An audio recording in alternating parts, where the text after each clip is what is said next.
Hello.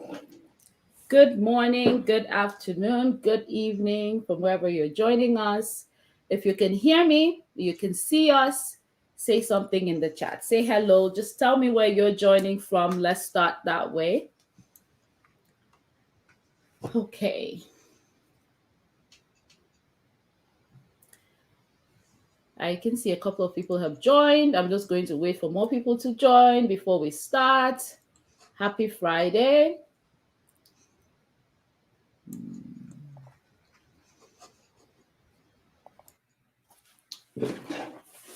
All right. Hi, hello, Luashe from Nigeria. How are you doing? Thank you for joining. I see you're joining from Facebook. I hope you had a good week. We're just waiting for more people to hop in. Perfect. If you're joining, thank you for coming to join us today. Leave me a message. Hello, hi, and where you're joining from. We're just waiting for more people to join and we'll get started.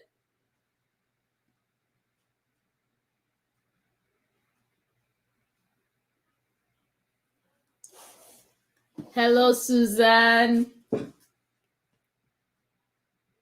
Nice to read from you too. Thank you for joining. Perfect. We're going to get started here pretty soon. I hope you all had a great week. We're excited it's Friday. We still have our day just started. I'm in Regina, Saskatchewan, and it's just 10 a.m. today. So we are just getting started with our day. Perfect. If you're joining, please say hello and let us know where you're joining from.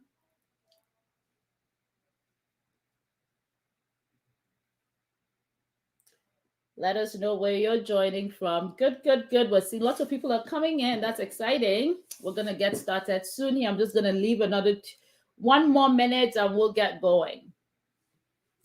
Just want to make sure everyone can hear us. If you can hear us, just put a wave, say hi, put a smiley face if you don't want to say anything, but we just want to know that you're here.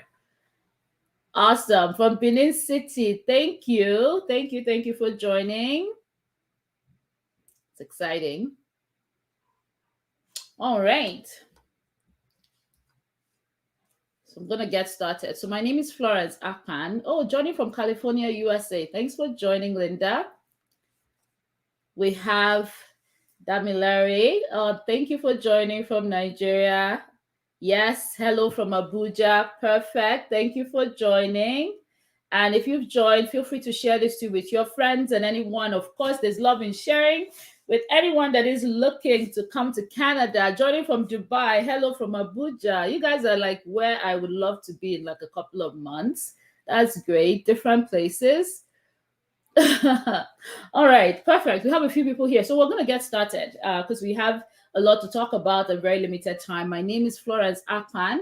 I'm the founder and lead consultant here at InfoPlace Canada. InfoPlace Canada is an immigration consulting firm that helps immigrants from around the world looking to come and study in Canada. I think the last time study, relocate, visit, or even live in Canada. I think the last time I checked, we have served clients from over 40 countries. We've talked to people from various countries around the world, and that is honestly thanks to the internet and the ability that it gives us to be able to serve even beyond our borders. So we're very happy to do this. And I have today my team, some of my favorite ladies on the team here today, and I'm going to let them introduce themselves to you. So Adesuwa, you go ahead. Hi, everyone. Thank you so much for joining our live webinar today. My name is Adesuwa and I'm a consultant here at InfoPlace Canada. One of the things I do here is I work on permanent residents. I do a lot of consultations, of course, but then I also process a lot of permanent residence applications, study permit, visiting visas, visa refusal management. So these are for people who perhaps have applied to Canada, maybe for study permit, visiting visa, or even PR, and were refused on several grounds. So one of the things we typically do is to, get that GCMS note and provide advice on how to make a stronger application. So that's one of the things I do. And I think just working with people so far has been very encouraging. I love one of the things I love about this job is, like Florence has mentioned earlier, just getting to meet people from different backgrounds, different occupations that you probably would never imagine. Yeah, It's always very exciting to get to meet people, but even more importantly, it's always exciting to get them to Canada and see the, the joy that radiates from that. Always makes me happy. that's awesome. Yes, thank you, Adesuwa. Esther, over to you. Okay, so my name is Esther. I'm also one of the consultants here at InfoPlace Canada. I just like Adesuwa, I do consultations. I also process applications. I process PR, study permit, work permit, visiting visa applications. And it's been a joy working here and meeting individuals from all over the world. Perfect. Awesome. No, it's such a joy, and just being a part of those stories that Yeah. bring people here, very life-changing moments, and with every opportunity we get to do that, it's been absolutely a lot of fun. So today, what we're talking about today is coming to Canada as PR or study. But of course, one of the things that even really jump started and made us want to do this is the recent draw that happened.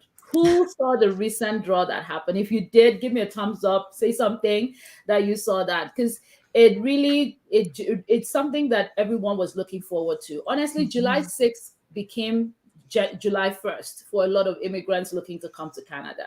Everybody was looking forward to that day, and the draw finally happened. And we know how it went. So, Adeswa, what did you think when you saw the first all programs draw in almost 2 years?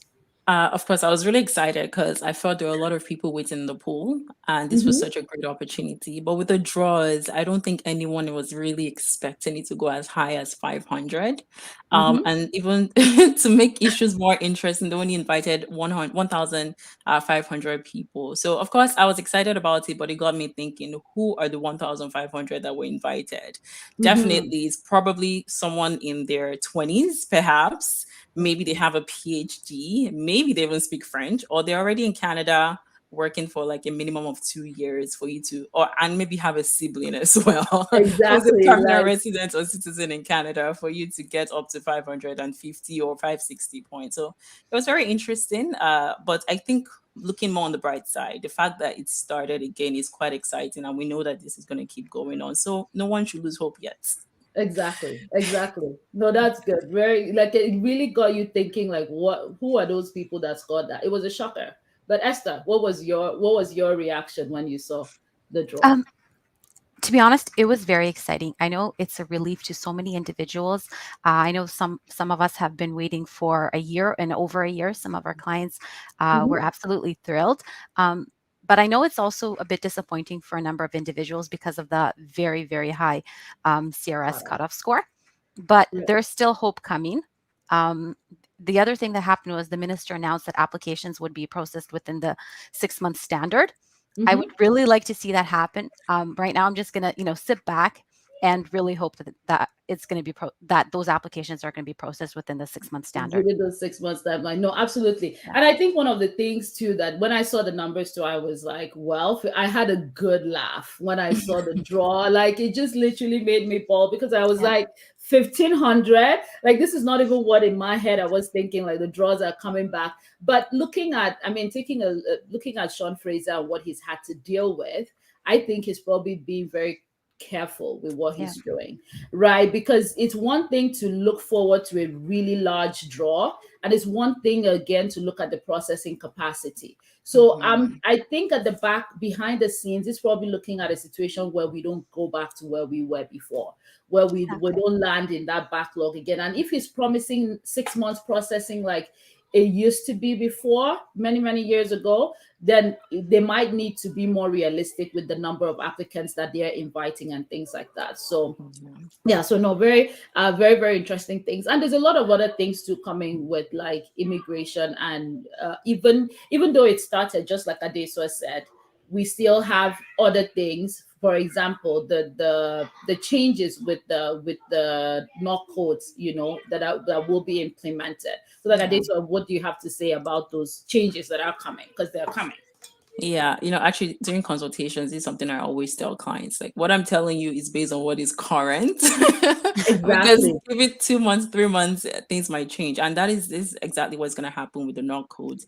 That's Yeah. gonna be changed. It's no longer gonna be seen as a NOC, the National Occupation Classification is now the tier system. Yeah. So coming in the falls, hopefully all of this is going to be implemented. So instead of having that skill level where you have A or B is now going to be numbers. So from 0 to 5. So anything 3 and above are typically what you'll be seeing as skilled work. And then anything between, of course, 4 or 5 will most likely be your C and D, the equivalent of that. And because this tier system is coming into place as well, some occupations, about 16 of them that were not typically, seen as a skilled job are now going to be considered as such. And I believe some jobs are also kind of moving further down the tier system. So from a C, Yeah. from a 4 to a 5. So those are Hmm. some of the changes that are coming. And it's very important to make sure that you're identifying your tier or your NOC code correctly, because other changes are coming as well. Exactly, exactly. So not just that, there's Bill C-19. Esther, like what are you thinking? When do you even think Bill C-19 will also be implemented? And what is Bill C-19 all about for people that don't even know that these types of changes are coming? Yeah. So Bill C-19 got approved last month in June. And so this means it went through the Canadian House of Commons and the Senate. Hmm. And some of the measures in Bill C-19 include changes to IRPA, which is the Canadian Immigration and Refugee Protection Act. So not all of Bill C-19 covers, immigration, just a small Yeah, just a few part of bits. it. And under Bill C-19, this means that candidates can be invited based on categories that would be created within Express Entry. Now, we don't know what those categories are going to look like, but we may see candidates selected based on their occupation, based on their industry, educational background, French language abilities, and so forth. So Hmm. before the Minister of Immigration can actually invite candidates based on these selected categories, he actually must engage in a public consultation process with various stakeholders like professionals in the field, employers, provinces, and territories. So what we know is that this public consultation process must happen, and the categories will be disclosed before the category specific draws will occur. So this change is actually not going to happen overnight, but it is definitely coming It's to coming. Express Entry.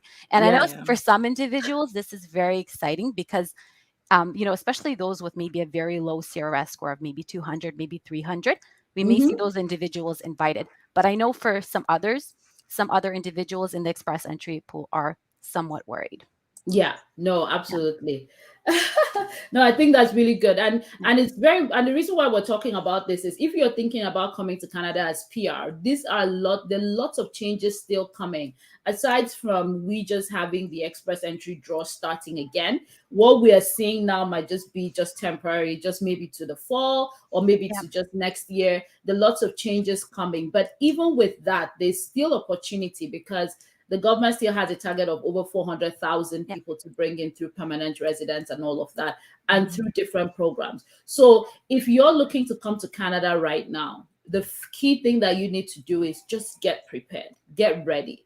And what does that get ready really means? It means getting your IELTS in place. We're no longer at a time where just getting just any IELT will work. Like honestly, that was 2017. Since 2017, you really have to come with your A game. The competition is stiff. In the express entry pool right now, as at July 6th, there was 226,000 plus people who are looking to come to Canada. So you can see that the competition is stiff. So anything applicants can do to better their chances, getting the highest IELTS scores if you can, learning that additional language, which is French, is not easy. But if this is something you're really looking for, you might have to start looking into that.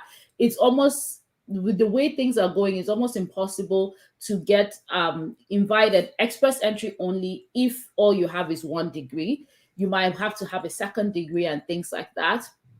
Is really important, and not just those ones. Also you have the option to, there are the provincial programs too that one you could look into as well. But all of these things with Canada, they all have their requirements, and knowing them in detail would help you. But the first places to start is if you're international, getting your educational credential completed, getting your language test completed, which is, it could be IELTS, it could be CELPIP if it's in your country, and also making sure that you have the proof of funds that is required, the settlement funds that is required based on family size. So when you look at all of those things, it's not the time to give up or be relaxed. It's more like, what can I do? This is my score. Am I even eligible? If I'm eligible, these are my scores. And if this is my score, what can I do to move this score up and things like that? Adesuwa, what else would you say, like, for people that are just trying to get ready, looking into PRs, you're consulting with your clients, what are you telling them with all of these things going on with PR and all of that? Yeah, so there are two main ways to become permanent residents. You can generally apply at the federal level or the provincial. Of course, we know the province would not really grant you PR, but it's a first step, which is always a good one. So there are several provinces. We have about 10 provinces in Canada and 3 territories. So several provinces have different PR pathways to attract people to their own province. So a lot of the times they're either looking for people who have specific occupation in demand in that province. Maybe you've schooled there, worked there in the past, have family members there. Maybe you have a job offer. So those are some of the things you can be looking into. So check out those provinces, specific occupations. If you're working in tech, healthcare, British Columbia is a great province to kind of consider. Even Saskatchewan has a tech pathway as well and healthcare. So a lot of provinces that we just kind of have to look at what is available for you. Now, looking at the federal level, of course, we have the express entry, the grandfather of things Of there. course. And under that express entry, you have your federal skilled. I think one that is not always utilized is the federal skilled trades, because that trade is quite interesting. People working in specialized occupations, you find a lot of cooks, bakers, carpenters. I think the reason why people tend to hold back from that is because they don't have that qualification from a province in Canada. So, consider looking into that and see if that's something that is within your reach. And of course, you have the Canadian experience class. Another one that a lot of people are beginning to look into more often, I find, is the startup visa. So that startup visa is also another great option if you feel like you're someone who wants to start, a business, perhaps something that has to do with technology as well. This could be a great avenue for you. Great. And of course, the self-employed. The self-employed sounds like it's very similar to the startup, but the difference is that it's for anyone working in the arts and culture scene. So you find a lot of actors, athletes, videographers, photographers. Generally, those are the people that will be applying under that particular stream. So I think those are some of the areas that people can diversify when you're looking at ways to come in as permanent residents. No, that's great. Awesome. Thank you so much. Esther, anything that you would want to add there for anyone looking to come as permanent residents right now? Yeah, so the thing is, I also want to mention that the Canadian government is actually working on a faster pathway for permanent residents. So this is a pathway that they're working on, and it's going to be an immigration option for international students and temporary foreign workers in Canada. So we don't know much about the criteria right now because they are working on it. The Minister of Immigration was given a 120-day timeline to come up with a new program. So around September, we would have more information about this new TR to PR pathway. But if you take a look at the 2022 to 2024 immigration level plans, you'll see that the target for permanent resident admissions under a TR to PR pathway is 40,000 for the year of 2022. So with that knowledge, we know that international students and temporary foreign workers are going to be invited. They're going to be applying for permanent residence closer to the end of this year. Yeah, no, that's so important too, because for international students in Canada who were looking towards that study being a pathway to PR, there's not been a CEC draw since September of last year. So a lot of those students are stuck, and even a lot of them that are our clients too, like that 557 draw that just happened did not capture them, because not a lot of people can score that high in with their express entry system. So we're very excited and actually looking forward to what this particular pathway would be, what the requirements would be, and how people would be able to benefit from it, because it would be nice to have another option in addition to that express entry pathway that people can consider when they want to come to Canada and all of that. So I see here someone, Shola asks, can you talk about TR to PR pathway? Yeah, we just really talked about that. And in terms of the people who had applied prior to now, most of those applications are still being processed, because we have clients as well who have not received decisions. Some people have, but there's still some who are still waiting for decisions. And this is again the backlog and all of that that IRCC is dealing with and trying to clean up. And hopefully, those decisions end up coming on time and all of that. So as we're chatting, if you have questions, feel free to throw them in there. We can pick them up and answer them, but they will have a time for questions at the end as well. So of course, PR is one of the really popular ways, and one of the best, when you look at it, cost effective ways of coming to Canada. You get integrated right away. You're able to work when you start and all. But the truth is, not everybody will be able to come to Canada through PR.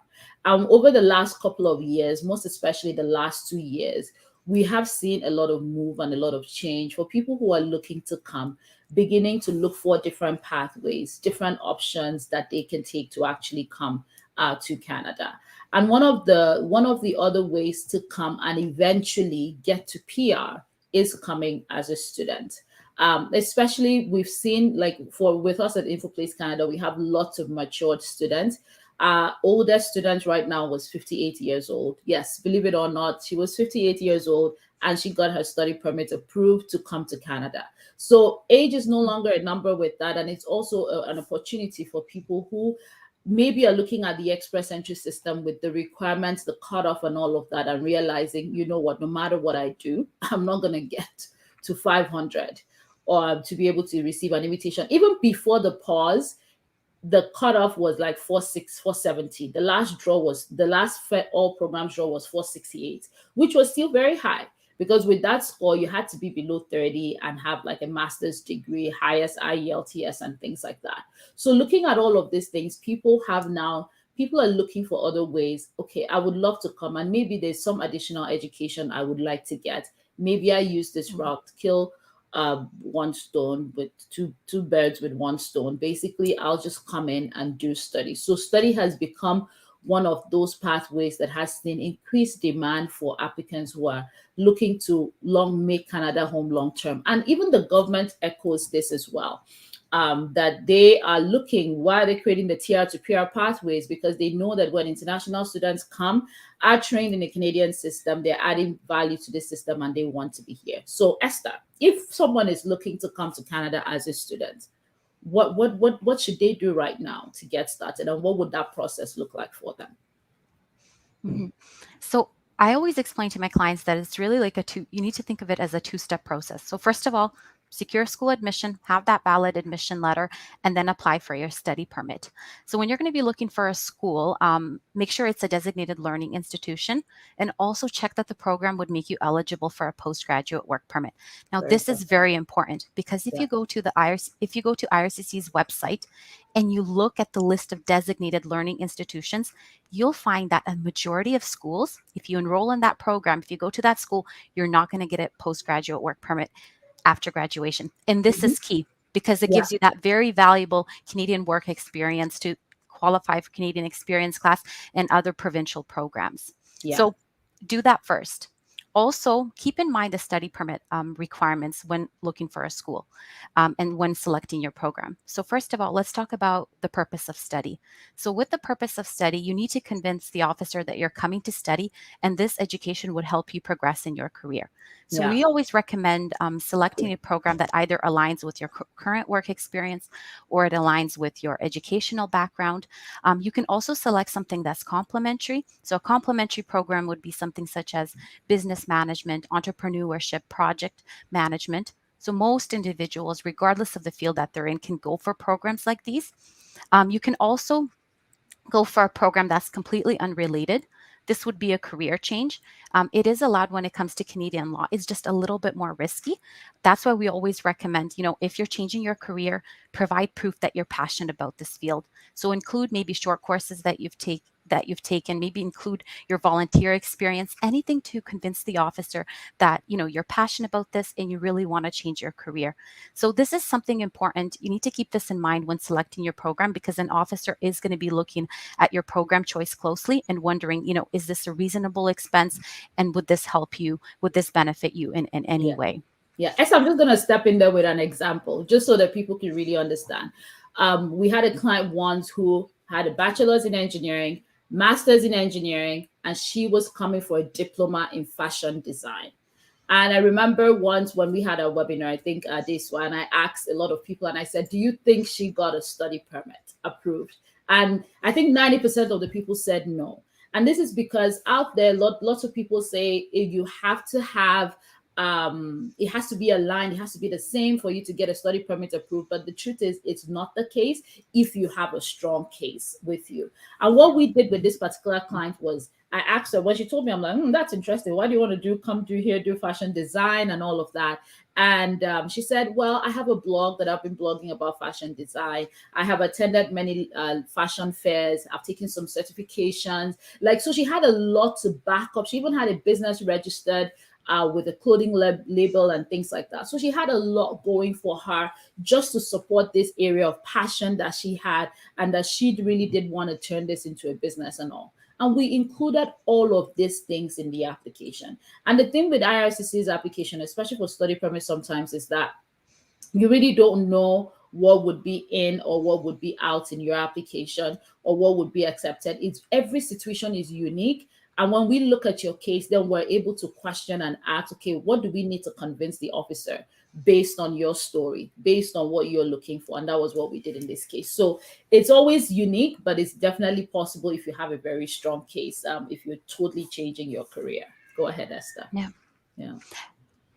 So the other thing that you need to know is that you need to have enough funds for your study. So this would include tuition, living expenses, and airfare. So for tuition, if you're coming for a postgraduate certificate or diploma program, you'd be paying anywhere from 13 to 20,000. It would just really depend on the institution. It would depend on the province. If you're coming for a master's, that could be more expensive. Now for living expenses, it's 10,000 per year for the main applicant, 4,000 per year for the first accompanying dependent, and 3,000 per year per additional accompanying dependent, and then airfare. And with airfare, if you're coming from maybe a country like Nigeria, many of our clients come from Nigeria, the airfare would be about 2,000 Canadian per person. So this is what you need to keep in mind. So let's say you're coming for a one-year program, that's 20,000, and then you're just coming by yourself. You're looking at about 30,000 plus an additional 2,000 for airfare. Also, what we recommend is if you're coming for a 2-year program, it's advisable that you have all the funds for the 2 years. Just many immigration officers like to see that you have enough funds for the entire duration. But if you're coming for a 2-year program and you have enough funds for just 1 year, then you would definitely need to have a sponsor who's going to stay behind, who's going to work and provide you with those additional funds. Now, for your proof of funds, make sure you provide at least a 6-month bank statement. And we always recommend providing a very clean bank statement with no large deposits. If there are any large deposits, then just make sure they're explained and accompanied by proof so the officer can see how you generated those funds. Those funds, yeah. Yeah. And then the other thing that I would like to add is you want to show that you're well established in your home country and will leave Canada at the end of your authorized stay. So you can include ties to your home country in your application. So this could be your family. So if you're leaving behind your spouse, your children, your parents, maybe your grandchildren, maybe siblings, definitely include them in your application. You can also include your employment. So if you're currently employed, you have a study leave, definitely provide that study leave letter. If you're not employed, we can go with employment prospects. If you have a letter of employment, you have your pay slips, we can show that you're employable, you have those skills, you'd be able to find a job after your study. Also, you can include your business, any landed assets, any financial assets. So financial assets would be your pension, your stocks, investments. And lastly, you can include social ties. So social ties would be something such as maybe having a certain membership or going to church, being part of a community, volunteering. So those would be social ties. So you can include up to six ties. You don't need to have all 6. You could have 2, you can have 3 ties, but as long as you're showing that you're well established in your home country, and you will have something to look forward to after your study in Canada. No, absolutely. No, perfect. Thank you so much, Esther, for that crash Right. course on study permit. Very detailed. I know, very detailed. It's like, are you guys taking notes? Because I usually covered a whole lot of things there. No, thank you Yeah. so much for that. Yeah. So do you have anything to add to what she Esther has said? Especially, I think what I want you to really highlight is when she said you have to show that you're well established and you're gonna go home. And then someone is probably listening and say, but Florence just told us Canada wants international students. Can you talk about that a little bit more? Yeah, that's true. That's a very interesting one there because, and I tell this to clients all the time that these officers, they probably know that you have no intentions of going back home. And Yeah. it's probably true, right? Mhm. But the point is, what if things don't work out the way you planned that is going to happen in Canada? What if you come to Canada and something happens, you're unable to go to school, then your study permit expires or something like that? Are you Yeah. going to remain in Canada illegally? Are you going to try to look for the back windows to get things done, or are you going to leave? And I think that's really where the ties come into play. Because if there are things you value, and that's what I was trying to explain to a client the other day, like think of your ties as things that you value in Nigeria. The reason that you would not remain in another country illegally and go back home and then Yeah. try to rectify things and then figure out another way to come back to Canada. So that's really where that ties come into play. Of course, most of the times the officers know you probably have no intentions of going back home, but you still need to be able to convince them that just in case something happens, you have things to return to. And also, a study permit is temporary. It's not like a Yes. permanent residence. So you still have to show that intention at every given point in time, even if you're already in Canada, that you have intentions of going back home if it comes down to that. Mm-hmm. But the other thing I was going to add, I don't know if you wanted to say anything to that. No, you go ahead. No, I think you covered Okay. that well. All right. The other thing I Yeah. was going to add to that is you had mentioned earlier that we tend to deal with a lot of mature applicants.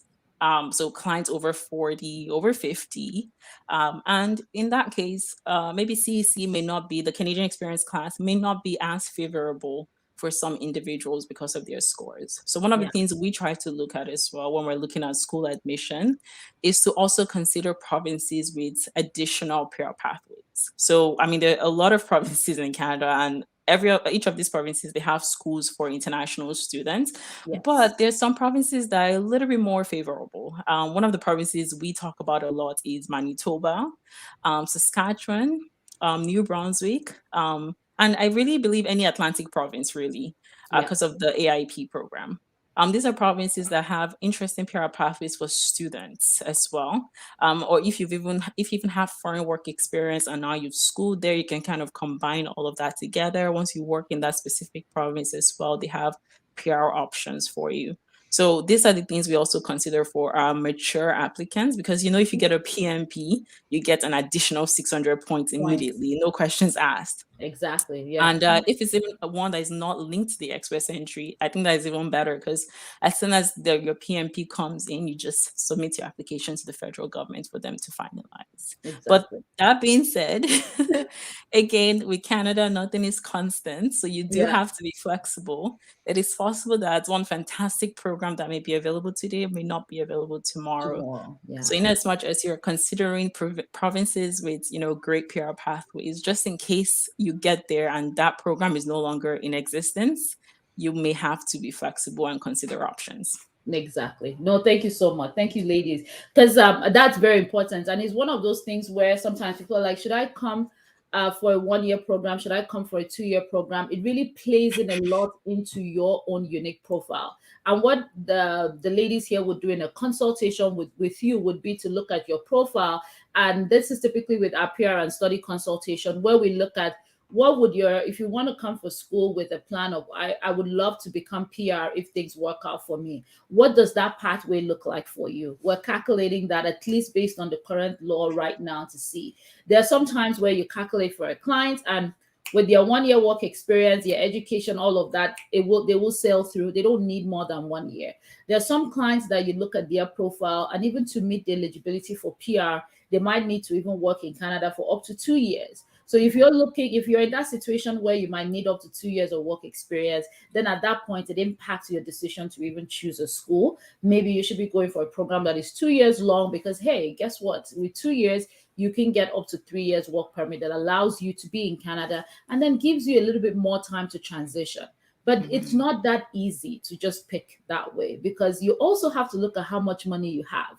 Because you could really need 2 years, but hey, you don't really have enough money to cover the 2 years and things like that. So it is a whole lot that goes into that decision process to come to Canada as a student and eventually transition to PR, which is why, of course, initially I said if you just get your ITA from outside of Canada and apply for PR, it's very straightforward. But if you have to go through the school route, it is possible, but you have to be very deliberate all along the way. When you get into Canada, you need to know what your options are like. You need to know what the current laws are. You cannot just arrive in Canada and say, I'm here, I'm going to get PR eventually. You have to arrive and be constantly plugged into all of the immigration updates and news and things like that, because any slip, you might just miss an opportunity and things like that. So I think that those are very important information that everyone has shared here.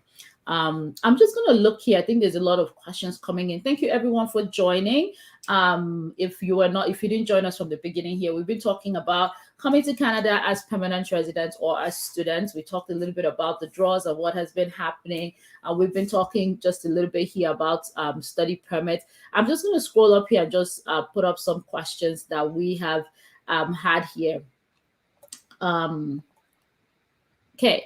So please, what is the standard processing time for study permits alongside a spousal open work permit and visit visa for accompanying dependent? Esther, would you want to take that one? Yeah, for sure. So the standard processing time, if you go to the IRCC's website, you'll see it's about 12 weeks. But the thing is, no application is the same. So in our company, we've had a recent approval. The passport request came in 5 days after we submitted the application, and we still have some applications that are sitting there waiting for a decision from last year. So it just really depends on your application, the immigration officer that is looking at it. We are noticing lately a much faster turnaround, maybe closer to the 8-9 week mark, but not for all applications. And like I said, it really depends. You could submit an application at the same time as your friend, and your friend could receive a decision in 4 weeks, and your decision could come in 6 months. So there's really no way of knowing. That. Adesuwa, did you want to say something about that? Yeah, I just wanted to say that these are also average processing times. And if you check the Government of Canada's website, it actually changes on a weekly basis. So it's something we can tell you today, but next week, Monday, is going to be updated. So it's just average. Some will take less than the average online, some will take more. And it is really hard to force IRCC to make a decision on your application. You just have to be patient. Yeah. And honestly, it's one of those things when we tell our clients too, it's like we honestly know how important this is for everyone we work with, because they've invested so much time and money into making this work. But in as much as it's also like, what, you have to pace it. You have to be, just don't focus too much on it in as much as you almost need to, because all your life decisions are around it. But don't sell your house. Don't end your jobs. Don't make lots of big life-changing decisions while waiting. And also because nobody, not even us, can guarantee a decision on an application. Yes, we have a great success rates and lots of approvals and all, but even at that, we still tell our clients, we will do our absolute best for you, but that final decision rests with the visa officer. So you just have to wait and hope that really comes. And I always say, when there's no news from IRCC is good news. No news from IRCC is good news. Just keep waiting. There's no, hopefully it comes and it's positive. I hope that answers your question, Susan. Okay, I'm just going to take the next question here. Also, I think she had a following question too. Said, also, is each application dependent on each other? So I think you're asking, if I understand you well, you're asking, can all these applications go in together? Yes, they can. And we've had lots of family applications approved this year. We've had a combination of different things. We've had spouses who maybe the wife is coming to study and the husband just wants to be able to access her and visit, and the children will be accompanying her. Children over 5 years old would have to do open study permit. They don't need to get a school admission. It's an open study permit, just linked to the mom or the dad, whoever is coming to study. The spouse can either do a visiting visa or work permit, which we have done both situations, both types of cases, and they all come together. The beauty of doing it together is that when your decision comes, 96% of the time, we will get the decision together. And I say that because recently we've also seen situations where one spouse, the main applicant gets approved, and then we have to wait a couple of weeks for the approval for the rest of the family to come. But the good news is always we've not seen a situation where one family member was approved and the other one was not. So far in our cases and the cases we've handled, everyone eventually gets approved together. So they'll be dependent on each other, and it would especially highly dependent on the primary applicant, which is the main study permit applicant, because that's the main applicant on that application. The rest of them are just accompanying dependents on it. Okay. All right. Okay, let's go here. PLC has a question. Adesuwa, this is for you. Can a study diploma course give you PR despite having 2 years to stay in Canada? I think this is a very interesting question, because a lot of the time people think that schooling is the next step. After you school, then it's PR, but that's not the case. It's not a I'm done with my school and I'm applying for permanent residence. You kind of have to go through that process of working, because a lot of the PR options in Canada requires you to have work experience. Now, depending on the PR pathway you're interested in, it may actually require you to have Canadian work experience. So the only way to get that is you school, then you work, and then you apply for permanent residency once you meet all the requirements for that PR program. So a 2-year program, Florence had mentioned that earlier. With a 2-year program, you would typically get a 3-year work permit, provided the school you apply to is eligible for post-graduation work permits. At completion, as long as you complete your program and you meet all the requirements, you're not skipping your classes, you paid your tuition fees, you didn't contravene the laws in Canada, you should have no problem really applying for your post-graduation work permit at the end of your program. Typically, the school will send you a letter confirming that you've met the requirements to graduate. And with that letter and your transcripts, you can apply for your work permit within 180 days from graduation. Once you have done that, of course, you can start working, even pending a decision on that work permit. And once you've met all the, if it's a 6 months, depending on the province, maybe you're going through a provincial program, maybe you only need 6 months. Once you have your 6 months of work experience, you can apply for PR. If it's CEC, you need 1 year of work experience, then you can go ahead and apply for your PR. So it's a stage. And for some people, it could take up to 4 years before they even consider applying for PR. Yeah, that's true. And that's really true, because it's not automatic. There's still requirements you have to meet. That's why when you come as a student, you have to ensure that you adhere to all of the rules and regulations, because if you don't do that properly, you could totally mess up your pathway to PR if that's something that you're really looking for here. So there's one more question here from Martin in Kenya. Hello, Kenya, watching from Qatar. Thanks for joining. Is it possible to apply for my daughter's high school education program in Canada, yet she hasn't finished high school in Kenya? And Esther, I'll let you take that one. Yes, definitely. So I'm not sure if your daughter is in grade 9 or grade 10 or grade 11, but let's say she's in grade 11 and she wants to come and do her grade 12 in Canada. Yes, she can definitely do that. She would apply to the school, get a valid school admission letter, and then apply for a study permit. It would be very similar to that of if let's say you're applying for a post-secondary program and you're submitting your study permit application, it would be a very similar process. So yes, it is possible to complete your high school education in Canada. Yeah, absolutely. Yeah. And if you need any assistance with that, you can just send us an email, ask@infoplacecanada.ca, and one of our teams will get you started with the process, depending on where you want to go with for the schooling. Same requirement, just like Esther talked about, study permits. You have to ensure that there's enough funding, there's enough to cover tuition fee, living expense, transportation cost, and all of that. So all of that will be taken into consideration for that type of application. All right, thank you.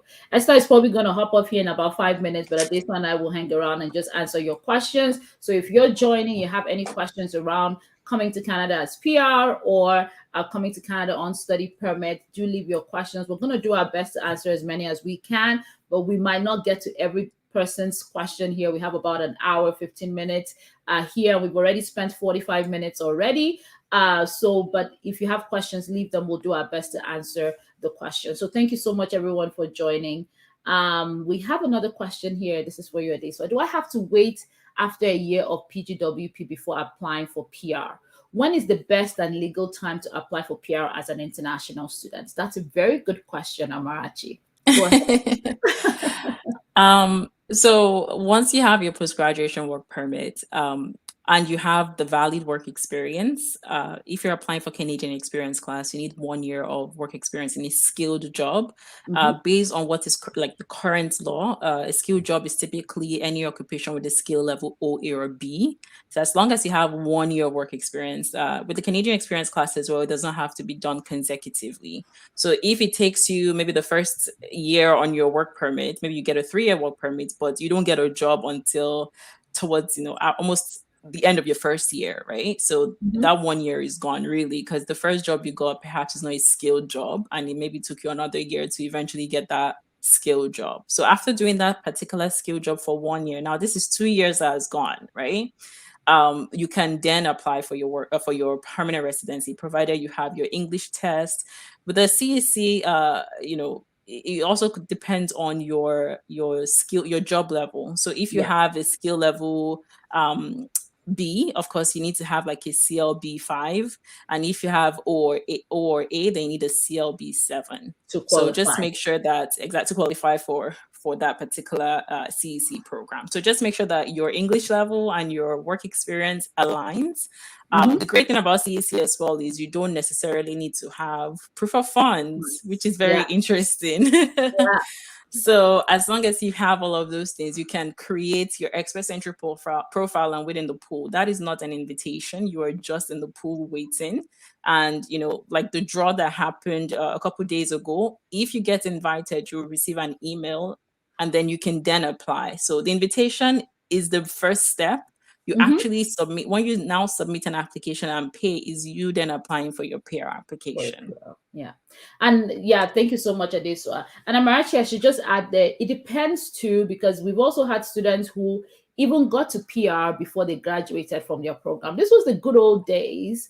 And these were people who already had prior work experience from their home country, qualified for federal skilled worker, and they were in the express entry pool and they received an invitation. So one of the things that we do tell our students is when you arrive in Canada, if you meet the eligibility requirements for federal skilled worker program, there's no harm in getting into the express entry pool.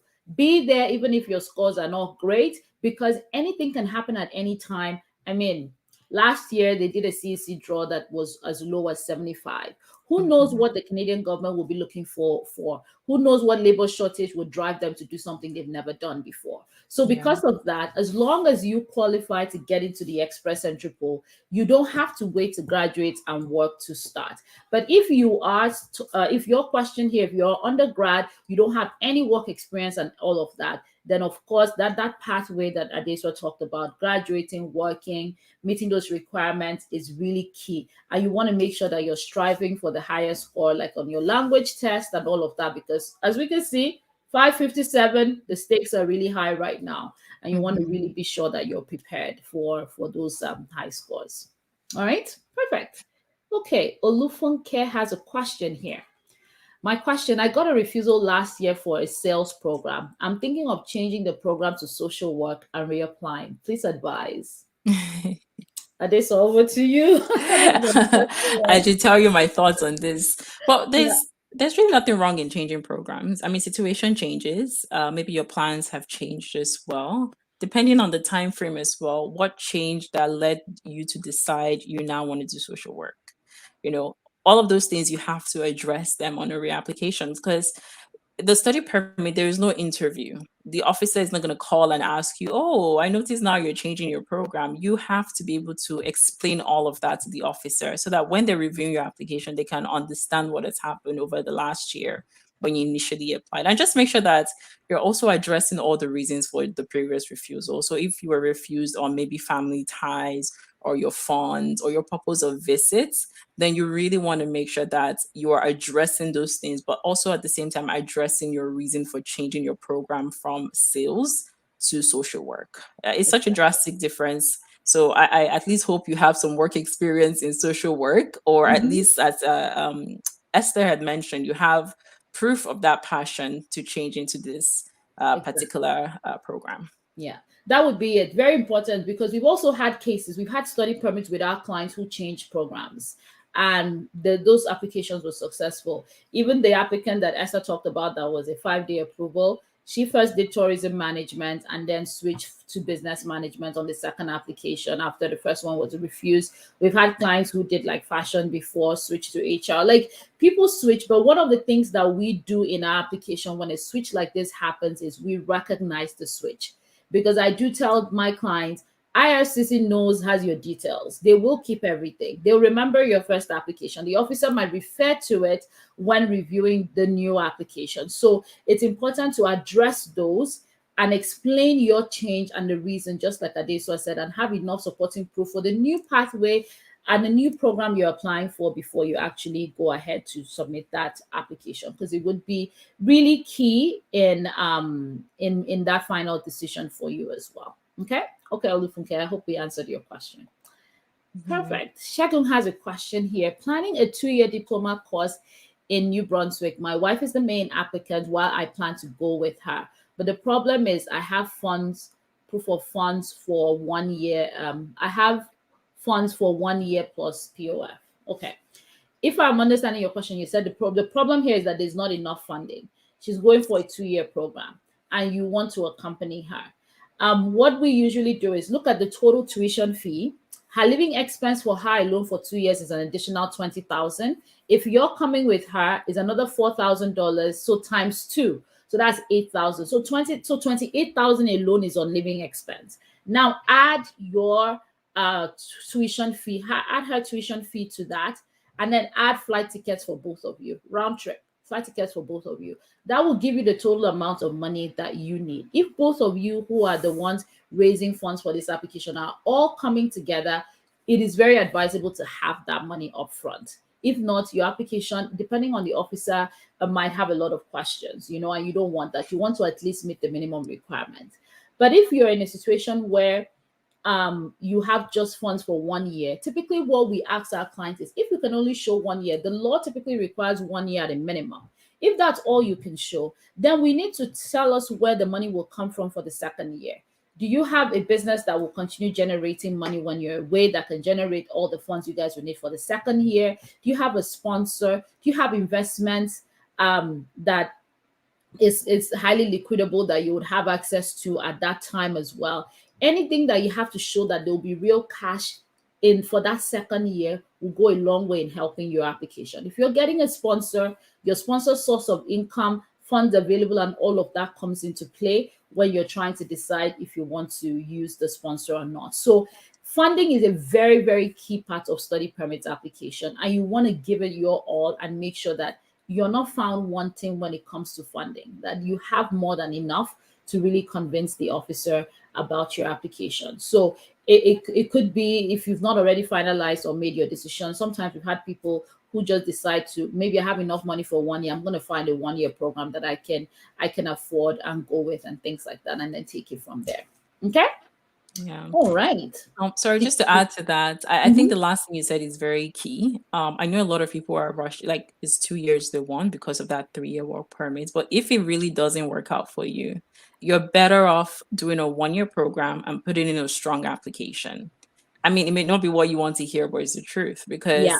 when you're in Canada, you can always apply to another program and do a second year.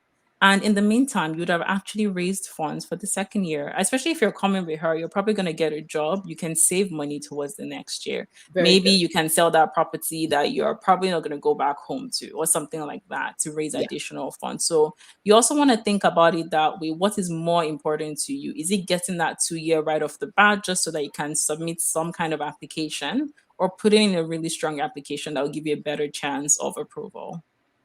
Perfect. No, thank you so much. Thank you so much for adding that, because a lot of people forget that. I always tell people too, is like, you desperately want to come, you're looking at, I want 2 years because of 3-year work permit. But if we don't have a strong application to even get that study permit, we can't even get to that postgraduate work permit. So really look at your own situation and think about that strong application going in first, before just rushing into just submit just any application and things like that. Okay, perfect.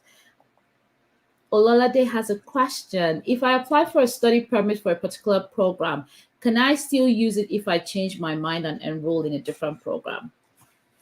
Adesuwa. Yeah, when you're in Canada, you can actually change your program if you want to. There is no rule against it. But if you're changing your program outside of Canada, if a decision has not been made on your application yet, then you should update IRCC with your program. But if a decision has been made, then of course you need to make a new application. But just going more towards your question here, you said if you already have a study permit, so this is my assumption that it's been approved already. Now the question is, at what point are you planning on changing your Changing. program? So if you're in Canada, like I said, you don't need to apply for another study permit. You can just go online. You do have to update IRCC that you've changed, because they do sometimes check in on students to see if they're actually enrolled in their program or not.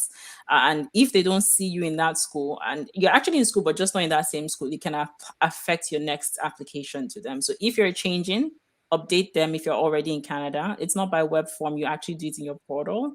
Mhm. But if you're yet to come into the country, then you have to submit a new application.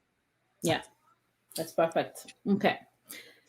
All right. We have, before I answer this question, Esther left, and I was going to say thank you to her for doing this before she left, and then she dropped off, and then I'll be taking questions. But anyways, um, you will see her more, and I'm sure you people that were here when she was on got to learn a lot from her. Her section of the live here. If you missed it, it should be reshared, and you'll see that as well. So Olga has a question here. Can there be a problem if one applied for a study permit using an acceptance letter for May 2022 but deferred to January due to delays in approval? Do you want me to take that? Yes, take that. Oh, okay. um, well, there's no problem. This happens all the time, and with the Yeah. backlogs, we know that a lot of students have, unfortunately, they've missed out on the initial start date they had applied for. Just make sure you update IRCC. You can do that by web form. At every point in time, you need to make sure you have a valid admission. Otherwise, it Mhm. can affect the decision on your application. So as long as you have the new admission letter for January 2023, you should send it by web form to IRCC and update them. Yeah, no, absolutely. And it's also that question that Olga had asked here is really important, because a lot of students right now are facing that with all the backlogs and delays with IRCC. I mean, they have done a little bit better than even last year, but it's still not at that point where people are not missing their start date, and schools are filling up their programs very quickly. So one of the things that we do advise students is, you know what, it's if your program has that option, try to get a program that has multiple start dates. So then if you miss September, you don't have to wait till next September. If you have a program that has a multiple start date when you're applying, take this into consideration when you're selecting and choosing your program. Where possible, go with the program that has a multiple start date, because just in case there are delays with your visa processing, you can start in the next 4 months as opposed to waiting for a full year to begin your program. Okay? All right. Thank you. Thank you. Oh, thank you so much. I see your thank yous for and getting the questions answered. Let me see here, just make sure I'm not missing any. Okay, my travel date is August 11th for study, and my newborn's application submitted since April is still pending. What can I do? Oh, that's a sad one. So we had a case like this. Let's talk about it. You're mute. Yeah. Sorry, my mic was off. We had Yeah. a case like this last year. It was Yeah. very heartbreaking, actually. Very. Yeah. If I can speak about what the client did, she had Go to ahead. leave. She had to leave The her home baby. country and came to Canada and left the baby behind with the husband. Yeah. But when she came into Canada, because last year Canada actually created a new portal to facilitate visiting visas for family members. It's supposed to make it faster. The average processing time for this portal is 14 to 30 days. But for you to utilize that portal, you actually have to be physically present in Canada. So Yeah. if you applied right now from outside Nigeria, outside Canada, there's a high probability that you probably will not get a decision on that application anytime soon. And that August 11th might go by and a decision will still not be made. So Yeah. you can come into Canada, you can do that. and update IRCC that you're now in Canada. Send them proof of address, proof that you're enrolled in your program, and that you would like your newborn to join you in the country.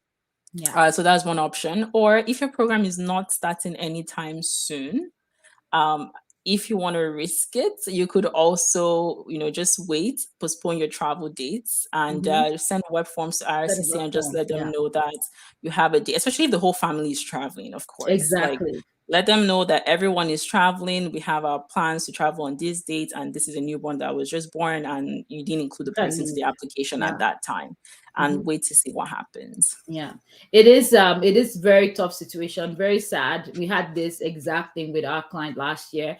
And I should add that the moment she arrived, probably less than a month after she got here, we updated all records, the new portal and everything, and we got the visa for the child. So she went back and brought her baby. Yeah. It was tough because they even delayed, she delayed her start date waiting for it. And at some point it was like, you know what? I'm just going to come and trust what you've said and see if this actually gets faster if I get it. And we're actually surprised. The moment she got here, we sent her lease agreement, update enrollment, everything to IRCC. A couple of weeks later, we got the decision for her child, and she was able to go home and bring her newborn here. So I know it's really tough, very heartbreaking when you have to make these tough decisions. I hope that there's a way around it. But what you can do right now is try to send a web form to IRCC and explain your situation to them and see if someone is going to be touched to actually get a decision out for you. But if not, you might have a better chance being in country and then updating them to try to get your family member over. Okay. Yeah. Yeah. I hope it works out for you soon. Okay. There's another question here. Thank you, Adesuwa. Please, if I'm coming as a student, can I come with my children and husband? And what are the requirements for Manitoba? That's a loaded question. Olamide, that's a loaded one. We're going to take a stab at it. Go ahead, Adesuwa. I'll start with the first part. Can you come with your husband and your kids? Yes, you can. Canada actually allows for family members to travel together, and that is why they've made it possible for spouses to either apply for a visiting visa, especially if they have no intentions of staying behind. Maybe they just want to have access to you and the kids here while they work back home. They can apply for that visiting visa. But if they have plans on staying here and just being here until the end of your program, then they can consider an open work permit. So they're able to work, not restricted by the employment or the employer. And with your kids, Florence had mentioned this earlier as well. If they are over the age of 5, or if even if they're 4 right now, but by the time you'll be coming into Canada, they're going to be turning 5, you should probably be applying for a study permit, because anyone coming into the country and you know ahead of time that your kids are going to be enrolled in school, you should apply. They need a study permit for them to do that. So it's an open study permit, meaning you do not need to provide, they do not need an admission. So just the primary applicant, the student, will need an admission into a designated learning institution, and you can find that list on the Government of Canada's website.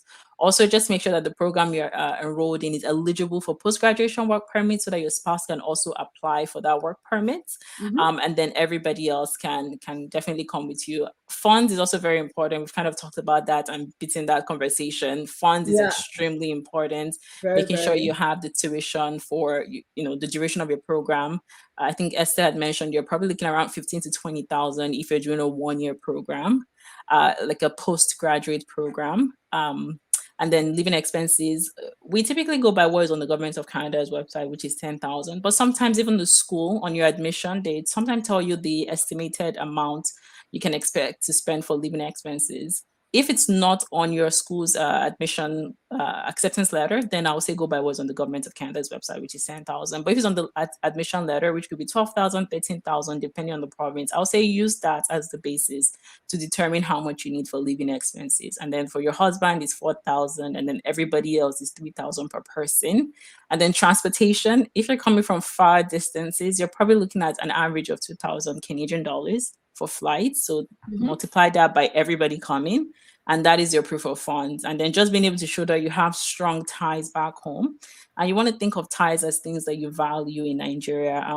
Esther had talked about those 6 things that you could potentially have: family, business, employment, financial assets, social ties. Those are some of the things that, and properties. Those are some of your ties back home. Mm-hmm. So I think that addresses the first part on if you can come with your husband and your children. Absolutely. As long Yeah. as you have the funds, you have a program that you're coming for, and you have strong ties back home. And then the requirement for Manitoba, I'm not quite sure what that means, if this is PR or school, because there are several Mm-hmm. schools in Manitoba.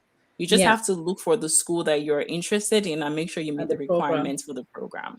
Yeah. Yeah.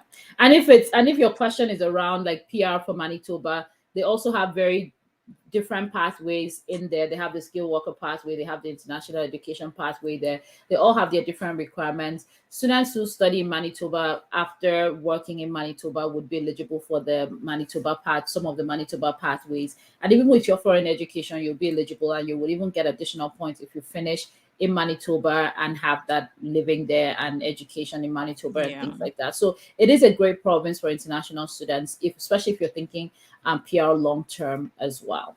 Yeah. Okay. All right. Perfect. Lots of questions. We'll see how many more we can take. We have about 7 more minutes. Anyetia asked here, can I apply without study leave but use a reference letter from one of the directors at work? I think your question here, you're asking in terms of applying, like you don't need to have a study leave from your workplace to get a study. Like it's not a requirement. It's a nice to have if you can get a study leave, meaning that showing that you will return to your work, you have a job waiting for you and things like that. But so many of the applications we've processed don't have study leaves. Basically, all we ask for that you have in your application to show that you were employed in your home country and things like that is at least a letter of reference from your employer stating what you did, how much you earned, how long you worked for them, and things like that. And that's enough. You don't need to have a study leave to apply for a study permit. Okay. Yeah. Um, this is a good question. If Veronica has this question, Adesuwa, you take this one. Can one apply for a 1 year? Can one apply for a 1 year PGWP to be extended? Yes and no. um, no, because generally a postgraduate work permit cannot be extended. It's a one-time application. So if you apply for it, say you do a 1 year program and then you apply for a work permit, a post-graduation work permit, but you don't meet the requirements for PR and you decide, oh, let me go back to school and apply for another one. Unfortunately, you can't get it again. So one time. It's a one time.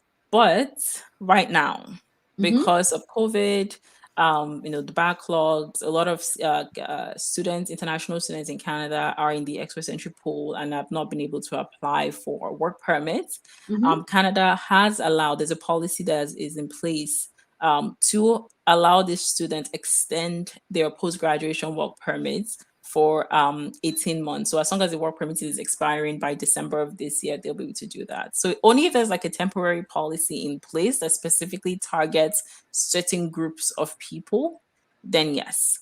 And this is really a one-time thing. It happened last year because of the COVID, and it's also happening this year because of COVID. But there's no guarantee that this is always That going they to will be in continue. place. Yeah. And I should add there too, depending on Bianca, depending on the situation here, if you were supposed to have like maybe a 3 year postgraduate work permit, Yes. but because of the expiry date of your passport, you only got a 1 year. There's Mhm. usually a note that the visa officer would have placed on your file that would allow you get the remainder of the time period that you were supposed to get. Yeah. So technically, it's not like a new application. It's like they're just finally fulfilling all that completed timeline that you need. And this is really for people who their passport expires before they can get that complete date and timeline. And you would have to explain that in your application that you were eligible for a 2 year or a 3 year, but because your passport expired, you only got this, and then send your application in and you can get that to be extended. So those are those unique situations where that extension may happen in addition to what Adesuwa said. But it's not, just know that if you're coming to study, if you've applied for it, is a one time. So for people who come and say, I finished 1 year program, you know what, I want to start a second program. Start that second program. And if you're thinking about that, then don't apply for a postgraduate work permit. Because the moment you apply and you're issued one, even when you start that second program, you would not be able to get a postgraduate work permit again. And this is what a lot of people don't know. So I hope that answers your question. Okay. That's good. Go to the next one. Over to you, Adesuwa. You read that one. Okay, so I'm applying for Germany and my sponsor is in Nigeria and I intend to use my bank account from Nigeria too. I have a registered business and landed property back home. Please, I need your advice. Yeah. There's nothing wrong in having your account in Nigeria. I think if anything, it helps to show that you have some ties to the country, to your country of origin. Origin. Mm-hmm. I don't know what your status is in Germany as well, but generally, if you're a temporary resident in Germany, then you really want to show you have strong ties to your home country, so where you have permanent status or citizenship, because nothing is certain in Germany. If you have to, you could be sent back home, right? So Mm-hmm. when you're applying here, you definitely want to show that you have strong ties back to your home country. And in terms of your sponsor, that's fine as well. Just show proof of, regardless, both of you have to show the source of your funds. So generally, how do you raise your money to cover your education, your relationship with your sponsor, especially the person like parents. You really also need to show that the person has supported you in the past, because now this is not um, naira, this thousands of dollars. So you have to show that that person is also invested in it. What do they stand to gain from you, also from them also sponsoring you to study in Canada? But yeah, nothing Perfect. is wrong with that. Yeah, no, absolutely. Very well answered there. So that's good. And really, the key there is that it does show that you have those strong ties to home. Because especially if you're temporary in Germany, you definitely want to show strong ties to that your home country. So I hope that answers that for you. Okay. To see, thank you. So PR in progress does not mean that you still don't need to show that you can leave Canada at the end of your authorized stay. Study permit is still temporary. You still have to convince the officer that you have intentions of leaving at the end of your program. good. And we've had situations like this. Last year, we had a student, he and his wife, they had already applied for their PR. Like they had submitted a PR application and applied for study permits at the same time. The study permit, of course, came through. They've arrived Canada. Their PR has not come through yet. So there's no problem at all with doing that. Dual intent is allowed under Canadian law. But like Adesuwa said, you have to prove that you meet the requirements for both programs. Basically, we also had a student who already did study permit while study permit was pending, I believe. So her PR came through, right? So she eventually got her PR, her study permit before the PR, or did she get the PR before? I can't remember. She got the study permit first. She was actually already Yeah. in Canada as well. So Yes. she got the study permit and eventually came in, and a few months later her Her PR was PR came approved. through. The great Yeah. thing about that is you stop paying international student fees. Exactly. That's the great thing. So the moment you become PR, or like even the schools, you just show them your PR card. If you're in between semester, they would refund any differential international fees that you had paid because technically you're PR at that time. So you can do it. There's no rule against it, but please just make sure that you don't take it for granted and still when you're doing that study permit, show that you do have enough ties to your home country when you're applying. Okay? All right, perfect. Okay, we have more interesting questions here. Oh my God. Thank you guys. So many questions. We'll see how much we can get to. So one more here says this is a good one, and I wanted to because there's lots of people in this situation where they have Yes. kids that have other nationalities that don't require visa to Canada. So this, so what can you say about this one? Yes, I like this question actually because Yeah. American citizens, like you said, they don't need a visa to come into Canada. Of course, the requirement still stays if you're a visitor, regardless of whether you need a visa or not, you can only stay for a maximum of 6 months. So your kids have the option, and now it still comes down to their age. I would say if they're over the age of 5, or 25 by the time you're coming, and everybody's coming to Canada, husband, kids, children, everybody, then I would say they need to apply for a study permit. But another thing to consider there again is it really depends, is funds as well. So Yes. if you're not, if maybe your husband is not coming with you and you really only have enough fund for one person at the time of your application, then you could consider applying by yourself. And if and when your application is approved, you can always change your mind to bring your kids later on. Because they're American citizens, they can actually apply for a study permit at the border, or you can also get a visitor's record for them to match the duration of your own study in Canada. Yeah. So this is an interesting question there. Yeah, it is. It really depends on your overall situation. And this is kind of Exactly. where we take everything on case by case with our clients and just give them the best advice that suits their situation. To, of course, the end goal is to give a higher chance of you actually getting in here with your family and all of that. So even if they were, you're like, now I just want to do me first and come, and then I'll go bring my kids later. You can bring them, they'll get a visitor's record. With the visitor's record, they can go to school and all of that. It matches the duration of your stay as well, or you can even apply for that study permit at the border for them. So, Yola, I hope that answers your question. Good. Yeah. Let's see. So what most I'm seeing lots of questions here on things that we had already talked about when we started.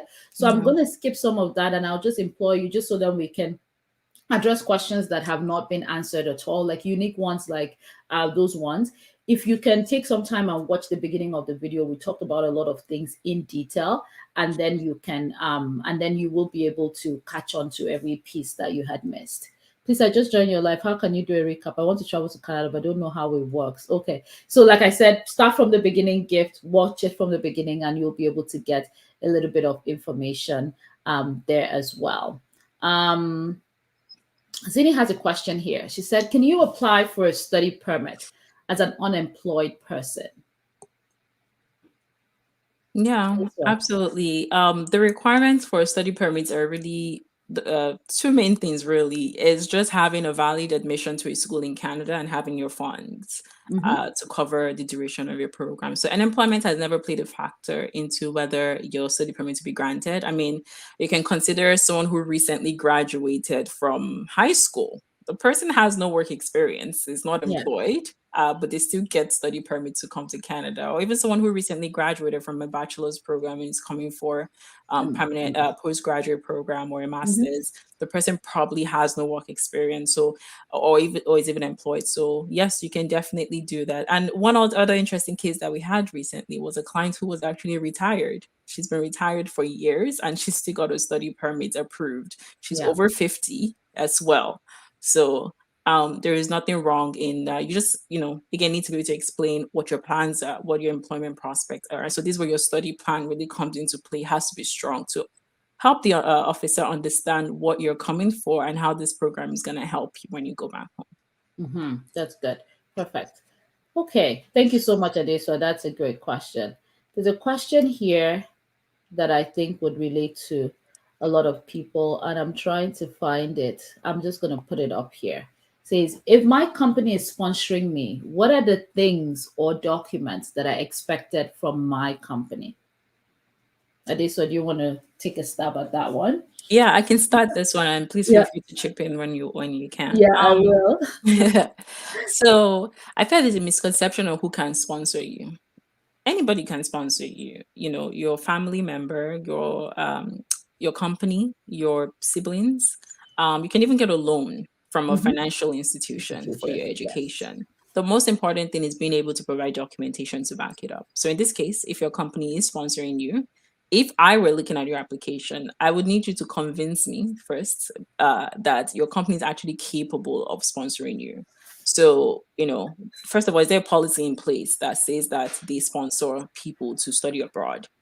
Do they have funds that have been put aside for that particular purpose? And if not, what is the company's turnover? What is the profit? Are they going to be taking, is it going to be part of their expenses, or are they going to be taking from their profits to support your education? So we'll need to see the financial statement of your company, any policies that's been in place. Have they even supported somebody in the past? And if they have, where did that person go? Was he abroad? Was it in Nigeria? If it's in Nigeria, wherever you're, talking about, are they going to be able to do sponsor you abroad? Like, what has changed that they're willing to consider sponsoring you abroad? And also, what is in it for them? The program you're coming for, is it related to something that the company is doing? Is it related to your current occupation? Is there progression or advancement for you? Is there a role they're kind of waiting for you to kind of occupy, and this program is going to help you fill that role? So you need to be able to answer all these questions and convince the officer that this is a legitimate sponsorship, if there's a bond in place that you have to fulfill where you have to go back to working, you want to provide all of that documentation in support of it. Perfect. Absolutely. Those are very important information there. And I should add, because I always tell my staff this before the application comes through, I'm like, it has to be realistic.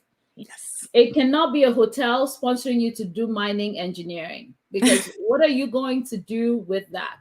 So if a company is sponsoring you, it has to be realistic. And this should be the underlying thing with all of your application to Canada. Realistic. Like, the officers are just like us. They're going to be checking to see if this makes sense. Is this possible? And things like that. So what the company is sponsoring you, what program are they sponsoring you for? Is this a program that they can benefit? Because I own a company, like, I'm not going to send my staff to do healthcare management because it's not going to benefit me in my company. So if it's not benefiting that company, the officer would question the legitimacy of that sponsorship. Mm-hmm. Right? So when you're thinking about that, I want you to really take that into consideration when you are when the company is sponsoring you, and look at the overall picture. Like, what does the company stand to benefit from your education? And if there's significant benefits, then that's fantastic. We've had people who have been sponsored by companies that have been successful. Those documents that Adesuwa talked about are the types of documents we would be looking to see to convince us, because what we do with our applications is we want to be convinced first. Because if we are, there's a good chance that that officer would be at least convinced with your application and things like that. Okay? All right. Perfect. So let's scroll through. We have like 7 minutes. I'll see what, there's a lot of questions. Okay, I'll see what I can do here. We also have, if we don't get your questions answered here, like I said, start from the beginning. And also you could also have a one-on-one session with one of my consultants, either Esther or Adesuwa. We'll be happy to really sit down with you and go in depth in your own situation, analyze it, and really advise you on what will work best for you in your own unique situation. Okay. Let's see here. This is a good question. Ajoke, if I want to reunite with my husband who is studying in Canada, is it better to apply for a visit visa or an open work permit? We have stories around this. Adesuwa, I'll let you start. The first question I'll be considering is when your husband's study permit will be expiring. Because if it's going to be expiring by the end of this year, then you're probably better off with a visiting visa than a work permit. But at the same time, even if it's expiring next year, one of the things we're also going to check is the processing times. With the processing times, we're finding that the visiting visa is moving a little bit faster, even though now they've kind of slowed down actually. Yeah. But we've been seeing a faster turnaround with the visiting visas. And when you're in Canada, you still have the opportunity to change it to a work permit. So, Yes. And then another thing is funds. If you're doing a work permit, you need to show way more funds because you still need to show that you can cover the other person's tuition, living expenses, your expenses, all of that.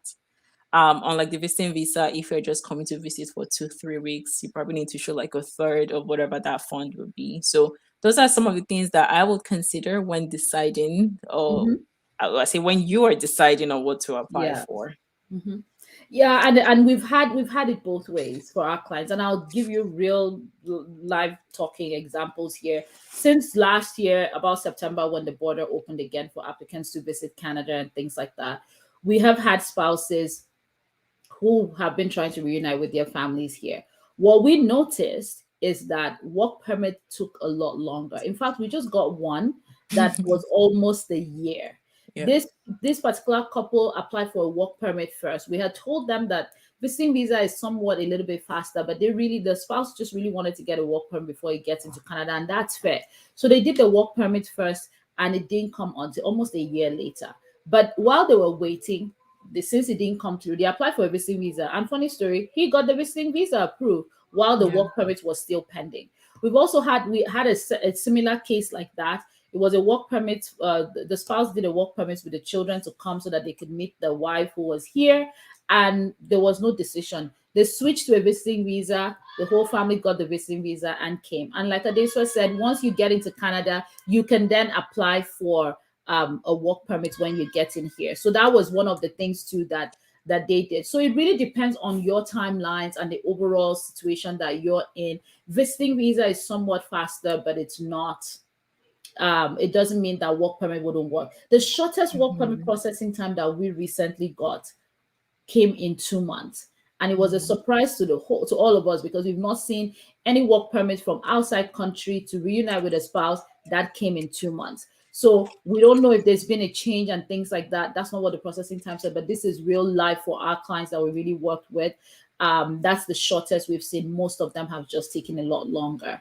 Okay. Yeah. So lots of decisions for you to make. Just figure out exactly Yeah. what fits best with your own timelines and what you guys are hoping to accomplish. And most importantly, your spouse expiry of his status in Canada. Exactly. I just checked the processing time for work permits from Nigeria. It is 57 weeks. That's over a year. Yeah. But visiting visa, since your spouse is already in Canada, if he wants to do that visiting visa application, you guys want to do it, apply using the new portal. There's the new portal to apply, and you get somewhat faster processing from the new portal as opposed to using the old IRCC portal for your application. And we have a post about this portal and the differences on our Instagram page as well. We'll try to probably pin it on there, and then you can see it within the next 24 hours here. Yeah. Okay. Let's see here. I'm just going to look for some unique question. Any question that has to be about how to come and all of that, we'll just leave that to be answered. You can watch the video again and you'll see what we talked about. I'm coming to Kano. Let's see here. There's a question here it's a 40-year-old person. I'm a 40-year-old banker with a family of 4. I'm willing to get into Canada. What do you advise is the best route? So I will answer this question generally, and that would answer another person's question who asks about best route. This would be a good way to really summarize the session that we've had here today. So Adesuwa, I'll let you take this, and then I'll come in, and then we'll wrap up our session here today. Okay. So let me just read the question one more time. I'm a 40-year-old with a family of 4 willing to get into Canada. What would you advise? So there is no one best route to come to Canada. We always encourage clients to explore multiple options as long as you qualify for them. So if it's permanent residency directly, go ahead and create the extra-centric profile and wait in the pool. You never know what could happen. You can explore provincial programs as well. Again, if you meet the requirements, if you're willing to look for a job in Canada, if your occupation is actually in demand, maybe you're a nurse or you work in the tech industry, I would say look into getting a job in Canada and using that route to come. Now, in terms of schooling, I say the biggest thing with schooling is funds. As long as you can show that you have sufficient funds for you and your family of 4. Your family of 4, yeah. Of course, your program has to make sense. You can't have done like a bachelor's and a master's and you're coming to do a diploma program, or you have a PhD and you're coming for a nursing program for 4 years. Your program needs to make sense. You need to show strong ties for you and all the adults, so you and your wife perhaps, on that application. I would say definitely consider studying as well as an option. And when you're looking to study, you can also consider those provinces with good PR pathway, just considering your age as well. We know that the PR is very heavy on age. The older you are, the lesser your points are.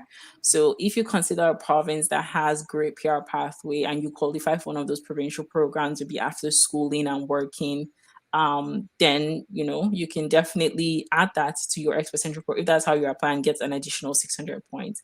Just to segue a little bit here is that if you're coming with a spouse as well, the great thing about spouses coming together is that the other person can apply for a work permit and work.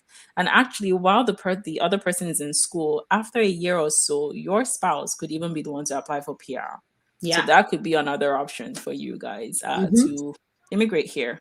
So you have several options, and this is really more of a consultation to kind of discuss what is best for your family. Yeah. There's several options, and there's the PR options. Like with provincial programs, if you had family member here, there are some provinces like Saskatchewan that could give you a boost, or Manitoba. There are different things and different ways that you look into to to come with your family. There's no best route per se. It will just really depend on which one fits in that you're most eligible for and the likeliest of chances. Because you could be eligible for express entry right now, but are you going to receive an invitation, right? Given the trends and what's going on, those are the things to take into consideration. Well, thank you for that question. I'm going to put one more question. I think two more questions on there and we will end. Two more questions and we will end. Susan has an interesting question here. Susan has a question. Please, when applying for study permit from Nigeria, would you recommend using the new portal or the old portal? Adesuwa. I feel like Florence and I probably have different opinion on this topic. Yeah. You can.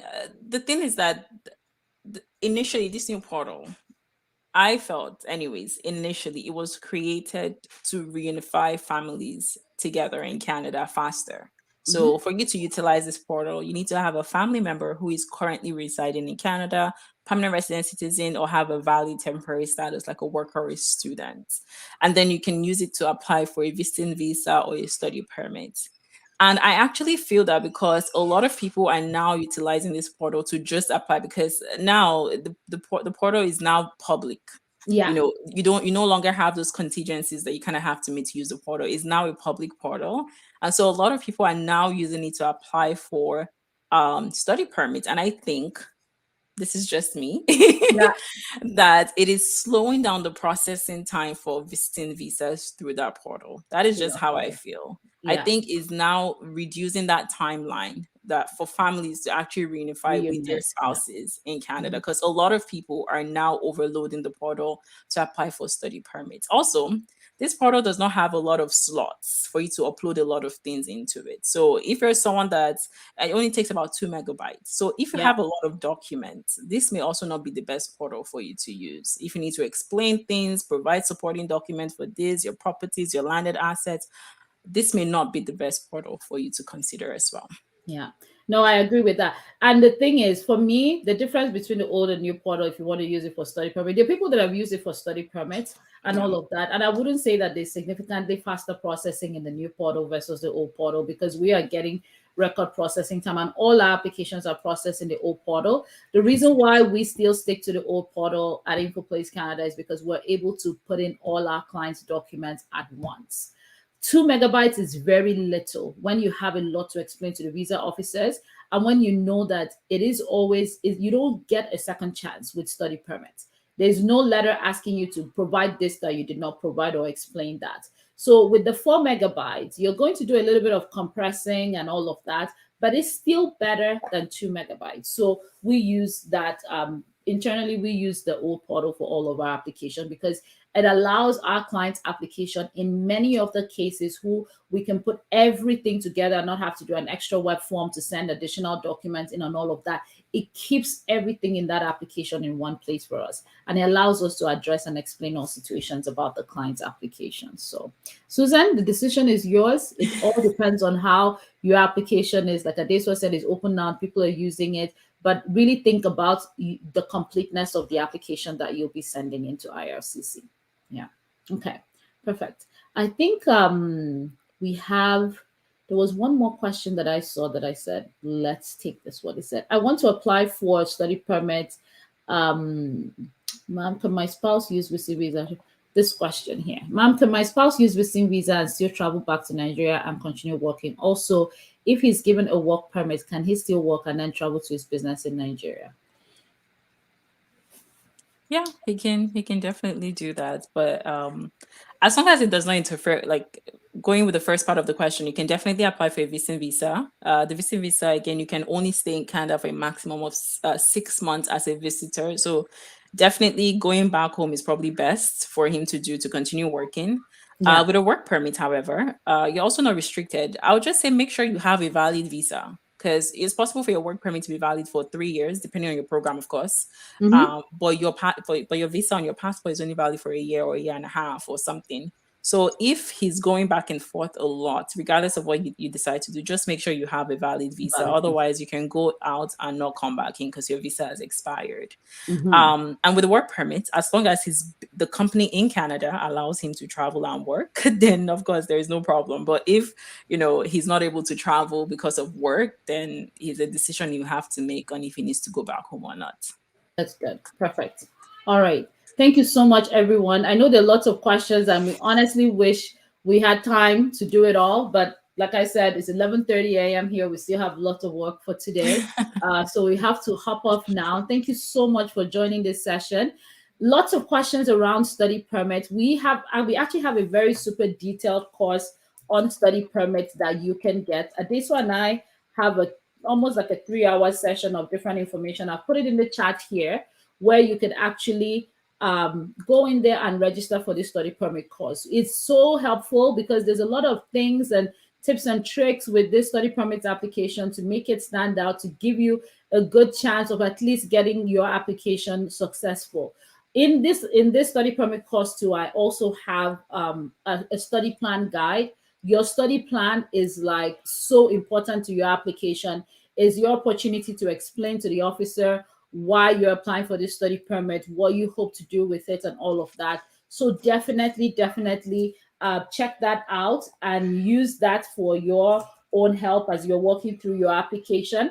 And of course, if you want to have more of a one-on-one in-depth session, you can actually book a consultation as well on our website, and our consultants would go into detail with you and work with you on how to better package your application, advise you on what works best for you. Because a lot of people have situations where you have the questions where you're not sure, should it be a work permit, should it be a study permit, should I take this program, should I not? When we look at your whole profile in detail, with the level of experience that we have, we would be able to tell you what would work and what wouldn't work for your application and things like that. And it's not just study, even your PR as well. If you're thinking about applying for PR, you're not sure what you need to do to boost your chances and all of that, you definitely need to put that into consideration when you're looking, and those consultations would really help you with that. So thank you so much, everyone, for joining. If you join late, definitely start watching it from the beginning,